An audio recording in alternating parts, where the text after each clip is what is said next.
Hello guys and welcome back to my channel. It's autumn here and we all know what it means. It means that the planner season is coming. And all of our feeds and reels and TikToks will be flooded with videos promoting new planners of different companies.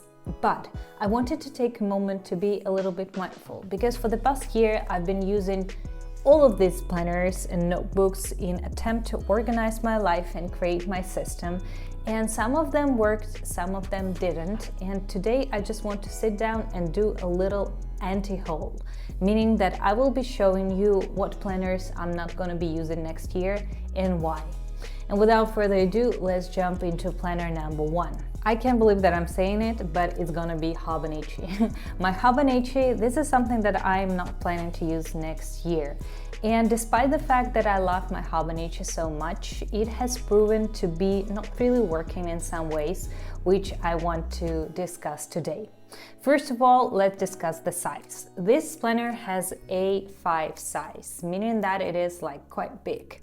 And for me, it became a big obstacle because for example, when I went on vacation, I couldn't take my Hobonichi with me because it was just too big. It was consuming too much space in my backpack, which you know I'm traveling light. So overall, when I went out, I couldn't take it with me. It was just so annoying that I just cannot, carry it around with me all of the time. So this size is definitely a big contributor to the fact that I'm not gonna use this planner next year. Now, if we think about the spreads, I do like monthly spreads. I think they are really beautiful and I like to put in my big dates and movies that I watched and some, dates again and arrangements and whatever I have to do together with a to-do list for the months. This spread I like. It is really beautiful and I enjoyed using it and I want to keep on using it. But if we talk about monthly spreads, this is a different story. In the beginning of the year, I started my weeklies and I used them as mostly my sleep tracker and then my food tracker, whatever I've been eating over the past month, and then my Instagram time, my YouTube followers and something like that. So I started strong by collecting every single day whatever I ate for breakfast, lunch and dinner, but eventually it stopped working. I think at some point during the year, I returned to meal tracking, but then it was various attempts of trying to put my favorite quotes over there, or some tasks, or here again, meal tracker, to-do lists for the months, various things like that. But in the end, the problem is that it was not really working. And up to this day, I'm really struggling with the weekly spreads. I'm trying to keep some of my to-do lists over here, but it's not really useful. I cannot keep it handy, always carrying it around with me. So weekly spreads, unfortunately, they are not for me. And then moving on to daily spreads. Daily spreads are beautiful and I use them in order to journal my days, mostly to recap whatever was going on during the day, but also to reflect a little on my feelings and emotions. And there have been ups and downs and periods of times when I was really into it, and sometimes I would just, put some random stuff here. I like daily spreads, but my concern is that first, all of those quotes, they look nice on paper, they do, but when it comes to actually using the planner, I think they're consuming space and they're distracting from my own thoughts and emotions, so not a big fan. Also, there have been months when I haven't been writing at all, and I wouldn't lie if I say that the fact that there are so many empty spaces in the notebook leaves me tiny little bit anxious, because I think it is, I know that the beauty of the planner notebook is not its sole purpose, but I feel like I want to have it nice and beautiful, and all of these empty spaces, they just leave me distracted. And again, not a big fan. I would rather have it endless, no dates over here, possibility to put dates the way I want them. So this probably is also one of the reasons why this is not something that I'm gonna use next year.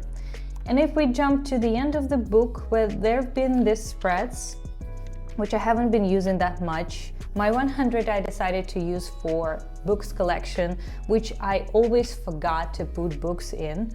And then there were some additional spreads that, well, sort of I wasn't using. And again, what's the purpose of this thing if I'm not using it at all? So my conclusion is that Hobonichi is one of the most beautiful and amazing notebooks, planners ever created by humanity. It is really so beautiful and so nice, but that particular size is not working for me, and I guess also weekly spreads are not for me, and I would rather have undated planner than the dated version. So unfortunately, I think I'm gonna let this go next year. Second item on the list is work-related planner. And unfortunately, I have already donated the one from Muji that I have purchased in the beginning of the year, but I'm gonna insert like a piece of video from the, again, beginning of the year where I was showcasing how I'm using it and how it looks inside. So my biggest question to this planner was the fact that it just had too much space that I really didn't need at all. Especially the fact that it has Saturdays and Sundays in it, and I was meant to use it for work. Like, obviously I'm not working on Saturdays and Sundays. So lots of space was left unfilled, and quite frequently also because of the size, I just couldn't carry it around with me, especially in the summer where quite often I just put my laptop in my shopper and just drop everything I need over there. A big size of planner is not the best idea. So eventually I started to use this plain notebook, again from Muji. It's like, it's literally, it's not a planner, it's just a notebook. And what I love about it is that I am not like limiting myself to any space. I just can put a date and whatever tasks I have for the given day and cross out whatever I have accomplished. And as you see, I've been using it starting from 25th of March, and so far I have only used this amount of pages, while, well, there's a lot of pages left. But again, I'm not the biggest fan of the size, and also I'm thinking that maybe it is better to keep all of your like to-do lists in one place. What do you think? Like maybe it is better to have just one notebook dedicated, or planner dedicated to like tasks and to-do lists, and maybe another planner dedicated to your reflections and journaling. So this is something that I'm thinking about, but we'll see.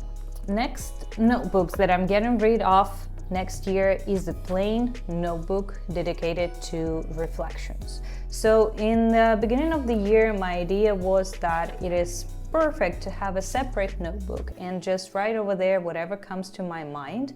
But eventually, as therapy worked and time worked, I also stopped using it, and I actually started to put all of the things combined in my Hobonichi. And the purpose of this planner is, well, I don't need it anymore, and I don't want to have it anymore. Like, who wants to have that many planners to overthink whether I have to carry them around with me? What am I supposed to write in them? What am I supposed to do about them? So yeah, I don't think that this is something that's gonna be working for me next year, so we're getting rid of it. Returning to Hobonichi, I wanted to show you small size Hobonichi. If you are wondering, well, if bigger size did not work, why haven't you considered smaller size? So here is like the cousin that I had in 2024, and this is original that I had in 2023, and as you see, it is rather small. And I really enjoyed actually this notebook, but there is another problem with it. It's too small.